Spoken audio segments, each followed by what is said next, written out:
Ստեփանակերտի մշակույթի և երիտասարդության պալատում տեղի է ունեցել Պաշտպանության բանակի ռազմական խորհրդի հերթական այս տարվա վերջին նիստը նվիրված բանակի 2012 թվականի ուսումնական տարվա մարտական և հասարակական պետական պատրաստության արդյունքների ամփոփմանը։ Ողջունելով ներկաներին, ռազմական գերատեսչության ղեկավարն իր ներածական խոսքում անդրադարձավ աշխարհում տեղի ունեցող ռազմաքաղաքական զարգացումներին ու տարածաշրջանում տիրող իրավիճակին, այդ համատեքստում արձանագրելով, որ բանակը միշտ պատրաստ է կատարելու իր առջև դրված ցանկացած մարտական խնդիր։ 2012 թվականի արդյունքների մասին ծավալուն զեկույցում բանակի հրամանատարն ըստ ոլորտների ներկայացրեց գրանցված հաջողություններն ու բացթողումները։ Կարևորելով բանակաշինության դերը մեր պետական քաղաքականության մեջ, նախագահ Բակո Սահակյանն իր ելույթում անդրադարձել է անցնող տարվա ընթացքում ոլորտում իրականացված աշխատանքներին, ունեցած ձեռքբերումներին և առկա հիմնախնդիրներին։ Նախագահի ելույթը պարունակում էր հստակ ուղերձներ ինչպես մեր հարևաններին, այնպես էլ միջազգային այլ խաղացողների։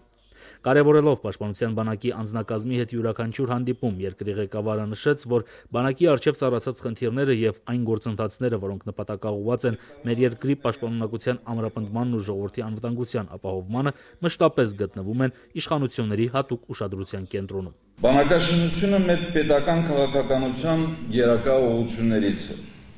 Այդ իսկ պատճառով 2012 թվականին ևս բավականին ծավալուն և նպատակասլաց աշխատանքներ ենք իրականացրել հանրապետության զինված ուժերի շինարարության ոլորտում, այդ թվում բանակի մարտական և բարոյահոգեբանական պատրաստության, ղեկավարման համակարգի արդյունավետության բարձրացման, մարտական հնարավորությունների ընդլայնման, զորահավաքային պատրաստականության կատարելագործման և մի շարք այլ ուղղություններով։ Առանձնահատուկ ուշադրություն է դարձվել առաջնային գծի ամրապնդման, ինժեներական ամրակառույցների ստեղծման գործընթացներին, ինչը հնարավորություն է տվել մարտական հերթապահություն իրականացնող զինվորներին առավելագույնս արդյունավետ հակազդել հակառակորդի նախահարձակ գործողություններին։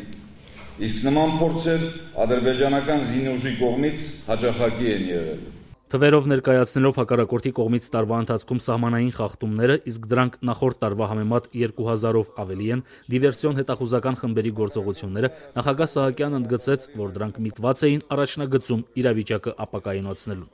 Անցնող տարում Ադրբեջանի կողմից վարվող քաղաքականությունը և նրա պահվածքը դարձել են ել ավելի ագրեսիվ ու ապակառուցողական։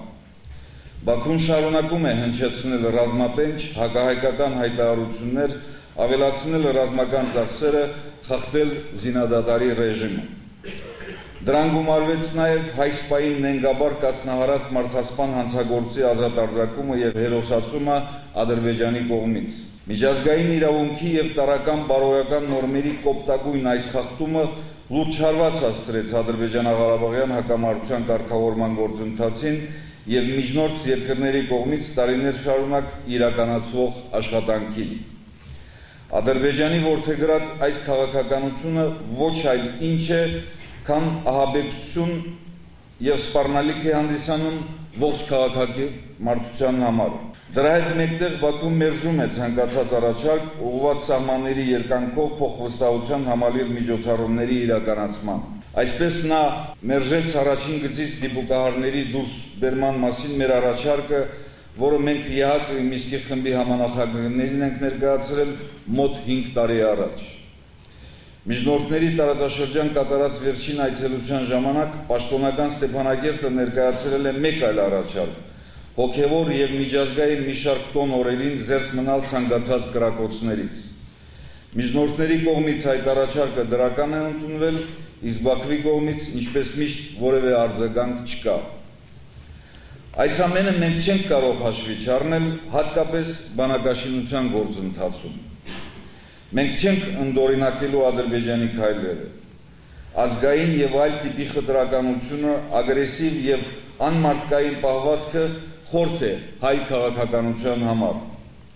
Մենք բազմիցս հայտարարել ենք, որ կողմնակից ենք ադրբեջանա-ղարաբաղյան հակամարտության խաղաղ կարգավորմանը։ Սակայն դա ամենևին էլ չի նշանակում, թե պատրաստ չենք արժանի պատասխան տալ հակառակորդի ոտնձգություններին։ Ես ժամանակին պաշտպանության նախարարին և բանակի հրամանատարական կազմին հանձնարարել եմ ցանկացած ոտնձգության տալ ուժգին հակահարված։ Իսկ դրա համար, ըստ երկրի ղեկավարի, բանակի նկատմամբ պետական քաղաքականությունը ինչպես երեկ, այնպես էլ այսօր եւ վաղը կրելու է համակարգված բնույթ։ Ռազմական խորհրդի նիստն ավարտվել է Պաշտպանության բանակի հրամանատարի 2012 ուսումնական տարվա Պաշտպանության բանակի պատրաստության արդյունքների մասին հրամանի ընթերցմամբ, համաձայն որի մարտական եւ հասարակական պետական պատրաստության ոլորտում հաջողություններ գրանցած միավորումները, զորամասերն ու ստորաբաժանումները, ինչպես նաեւ մի խումբ զինվորականներ պարգևատրվել են պատվոգրերով, արժեքավոր նվերներով, արժանացել դրամական խրախուսանքի։ Արսեն Արստամյան, Մհեր Մկրտչյան, Տիգրան Գրիգորյան, օր